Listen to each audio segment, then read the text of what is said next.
Cette petite poudre blanche qu'on appelle la coke nous vient d'Amérique latine.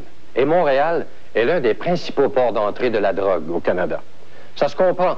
L'étendue de nos frontières sur des milliers de kilomètres rend la surveillance policière et les enquêtes extrêmement difficiles.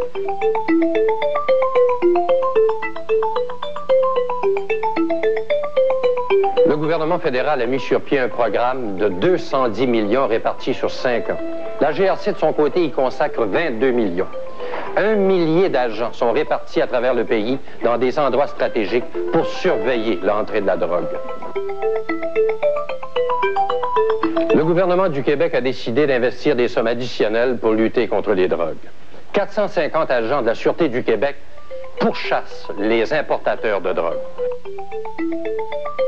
Les hommes du capitaine Duchesneau se sont jurés de faire perdre à Montréal sa réputation peu enviable de capitale nationale des drogues. Plus on va parler de ce phénomène-là, plus on va être capable d'amener des gens dans la lutte que nous menons. Le domaine des stupéfiants n'est pas du seul ressort de la police. Si les gens croient que par le seul effort des forces policières, on est en mesure d'enrayer la drogue, c'est un combat perdu d'avance. Si on est capable d'embrigader avec nous des gens, des parents, des professeurs, des gens qui croient que c'est dangereux de consommer des drogues, moi je vous dis que c'est une lutte facilement gagnable.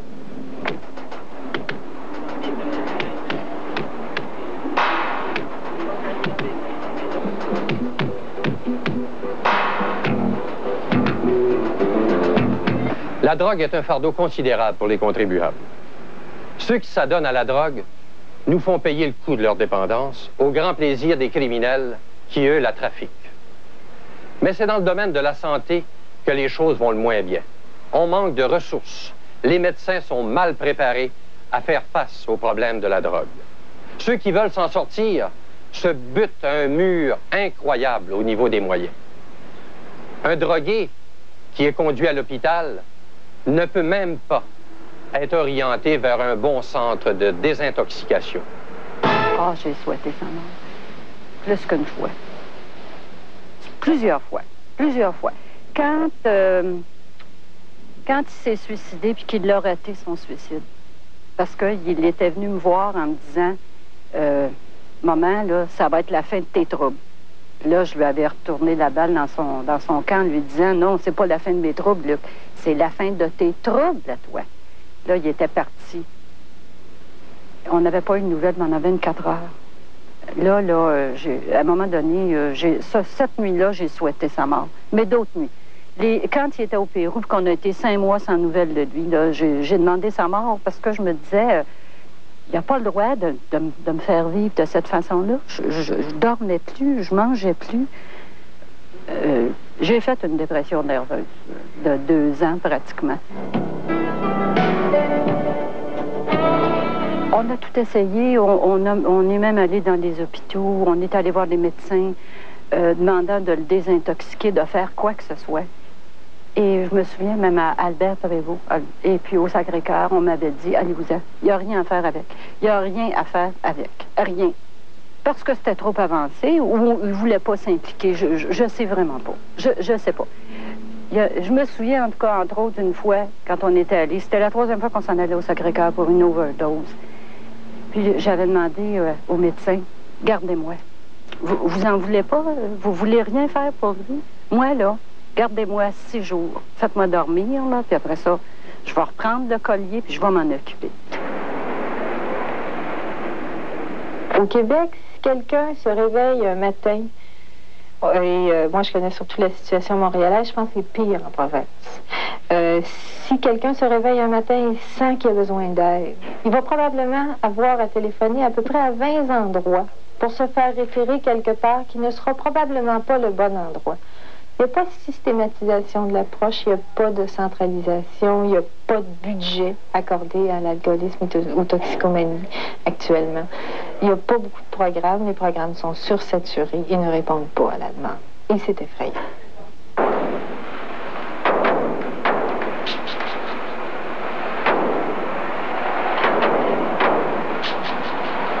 Maintenant, depuis 4 ans, nous avons un merveilleux 12 heures qui est alloué pour les étudiants en médecine de 2e année pour l'alcoolisme et les toxicomanies. Donc, c'est 12 heures en 6 ans. Je pense que ça dit tout. Les médecins, quand... Moi, je travaille à l'unité de désintoxication. Je pourrais vous dire que je passe en moyenne 1 à 2 heures au téléphone avec des médecins paniqués. Pas des médecins qui ont des mauvaises intentions, pas des médecins qui détestent les toxicomanes et les alcooliques, des médecins qui ne savent pas quoi faire et qui sont comme démunis par rapport à cette problématique-là. On n'avait rien pour se faire aider. Même comme Portage existe depuis 15 ans, mais même moi, je savais pas que ça existait. Pas du tout. Quand j'ai été en contact avec Portage, ça a été une révélation de savoir qu'il y avait des maisons, des centres de réhabilitation. Je n'avais jamais entendu parler. Mais même quand on allait dans les hôpitaux, jamais qu'un médecin nous a conseillé un centre de désintoxication. Jamais. Les rémissions spontanées, c'est probablement 5 par année. C'est-à-dire que sur 100 personnes qui essaient d'arrêter, il y en a 5 qui vont réussir sans aide. Lorsque ces gens-là vont chercher du support, vont se joignent à des groupes d'entraide, se joignent à des groupes d'abstinence, quelle que soit l'orientation, les statistiques montent à 30 ou 40 %. C'est quand le party est fini, quand il n'y a plus rien, là. Parce que quand tu aboutis dans un centre de désintoxication, c'est pourquoi? C'est parce que tout ce qui peut te rester dans le monde, là, c'est ton père, ta mère qui t'ont pas abandonné. Parce que là, t'as plus de chum, t'as plus d'amis, t'as plus rien. Qu'est-ce qui te reste? En tout cas, je reçois beaucoup de confidences, là. Beaucoup, évidemment, par les lundis soirs de Portage, mais surtout parce que j'en parle. Moi, j'en parle à beaucoup de gens, en fin de compte. Et puis, c'est pas possible, là. Tout ce que tes meilleurs amis ont le même problème, en fait.